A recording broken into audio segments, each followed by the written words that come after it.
খেতেও টেস্ট হবে আর ভালো হবে। এবার দেব কাঁচা লঙ্কা বাটাটা,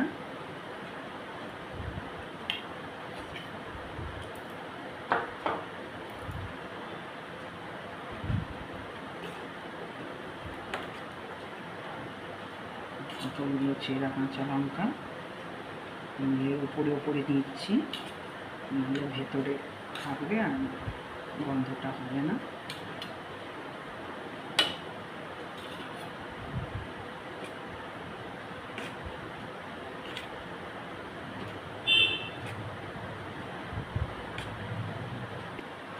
আমার এখানে ইলিশ মাছ ভাজার তেল আছে, ওটাও একদিন অন্যরকম প্রসেসে করব, সেটাও দেখাবো। সেই মাছ ভাজার তেলটা আমি এখানে দিয়ে দিচ্ছি খানিকটা।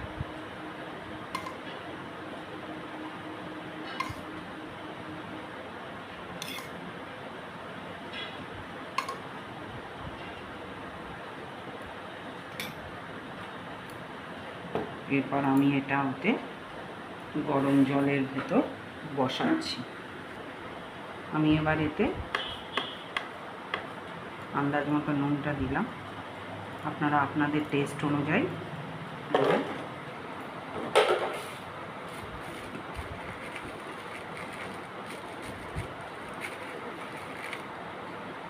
আর অল্প একটু হলুদ দিলাম, যেহেতু আগে দিয়ে রেখেছি।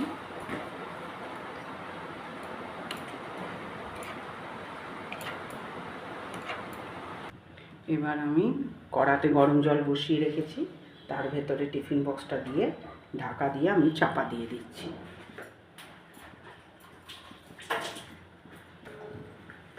এরপর আমি এর উপরে একটা বড় থালা আমি চাপিয়ে দিলাম। দেখুন আমার এখানে এবার এই ভাপাটা, সরষে ইলিশের ভাপা আমার হয়ে গেছে। আমি এবার এটাকে খুলে দেখাচ্ছি।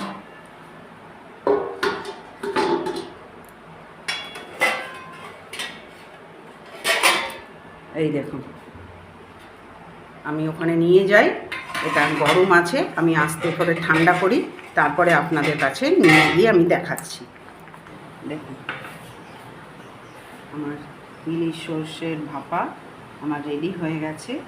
এই রেসিপিটা যদি আপনাদের ভালো লেগে থাকে তাহলে প্লিজ আমাকে একটা লাইক, সাবস্ক্রাইব আর কমেন্ট করে আমার পাশে থাকবেন। আর এটা সাদা ভাত দিয়ে খুবই ভালো লাগবে, দেরাদুন রাইসের ভাত, বাসমতি চালের ভাত, এগুলো দিয়েই এটা ভীষণ ভালো লাগে।